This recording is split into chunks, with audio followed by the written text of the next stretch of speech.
My name is Louise Sager, and I'm the founder of the Ferndale Heritage Society with 3 other ladies, and I was a previous member of the Old Settlers, and I am still an honorary member. I have just stepped down to start this new organization.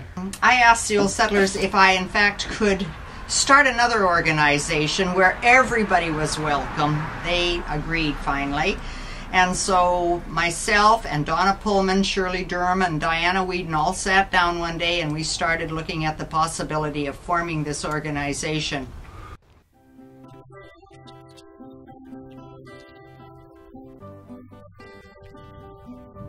The granary comes from out at Birch Bay.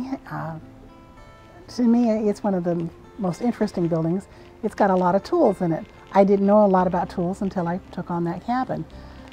The Foster House, another very interesting house. It has a little bit of this and a little bit of that and a whole lot of everything. The Shields House is our showpiece, and it's a very elegant home, a mansion for the time that it was built, about 1,700 square feet. The Parker House, which is our general store, was a hotel. Many times it was just packed to overflowing when the pioneers were coming in.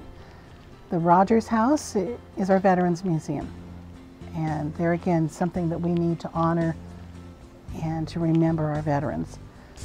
And then we have the schoolhouse, and it's set up as a schoolhouse. We used to house a family with 14 children. It was also built by descendants of Daniel Boone.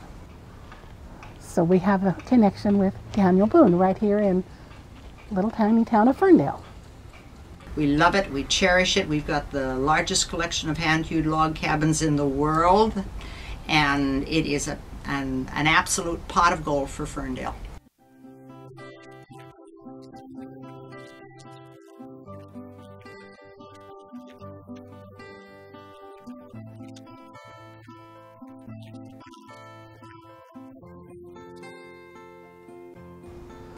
Okay, my name is Julie Ahmet, and I'm the Education Coordinator for the Ferndale Heritage Society.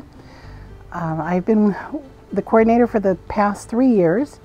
Started with the program back in 1999, volunteering, and learned about making candles, and then went over and played the part of Aunt Rose and taught the kids how to sweep the floors and dust the furniture and stuff a hay tick and make the bed, and then I progressed to being Grandma Jenny, where I made bread.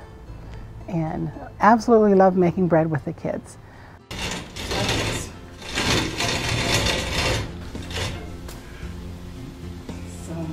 And the kids really enjoy doing this during the Ed program. They get very excited about turning those handles. In fact, sometimes it's hard to get them to move to the next station because they want to grind grain.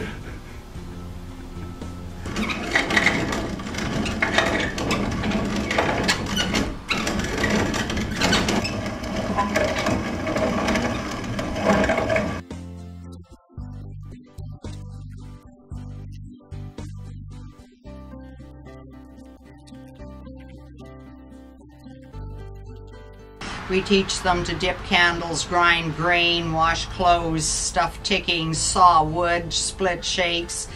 Wonderful things, and the kids really enjoy it, and that brings income to us. And every cent that we make on everything that we do here goes directly into the maintenance, upkeep, and the artifacts of this park.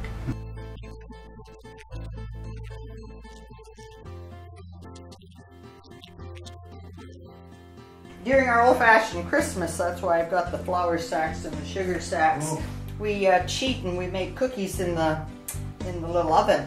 But we also have an apple peeler set up here, and we have a neighbor of ours that donates about 400 to 500 apples. And every child that comes in gets to peel an apple, and they can eat as much as they want. And then we have an electric pot on the stove cooking, and we're making applesauce the whole time.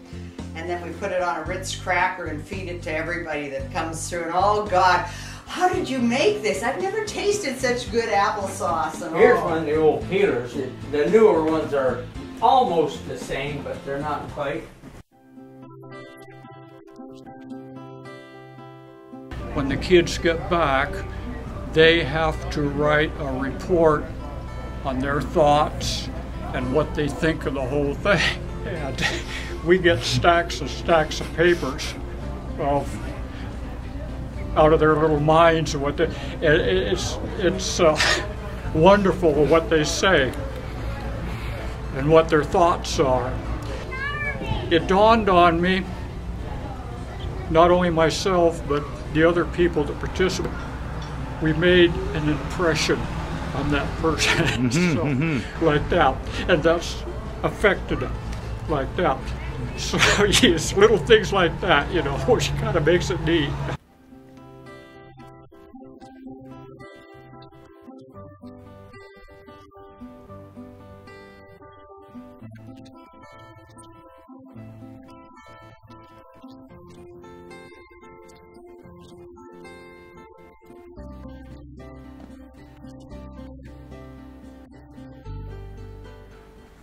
He's a hard-working guy. You know, he retired from the city, and he used to be down here looking after the park all the time. And then when he retired, he's still down here. He's dedicated.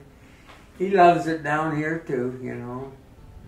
Fred, how long have you been taking care of this park and these wonderful old buildings here?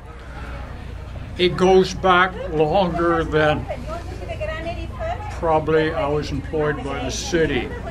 I had a very good school friend. We were buddies, and his father was the public works superintendent. And he had a clever way of keeping us boys, when we were this high, busy. And we'd come down to the park. Well, could you do this? And could you do that? Well, we did it, and I kind of grew up that way, and as time grew, well, I became employed by the city. But Martin was a member of the Old Settlers Association, and he'd kind of shoved me down here. So actually I started out way before getting accustomed to it like that.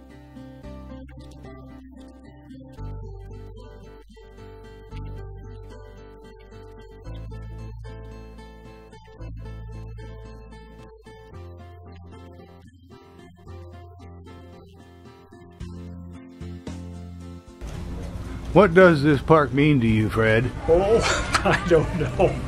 It's a heritage of Whatcom County, and I just think it's a good thing to do.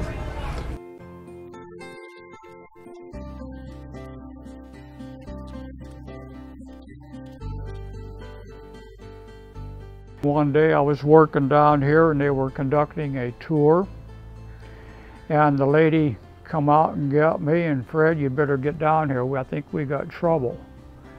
And I walked down there and there was a lady sitting in a chair there, completely like that. And I knelt down, I took her pulse and stuff, and I about telling the lady, you know, get ready to call 911.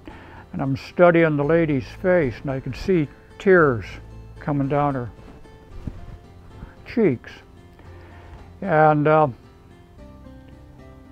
I asked her, you know, are you okay, and everything's like that, and she raised her hand, and on that far wall there's a group of the pictures of the family that lived here.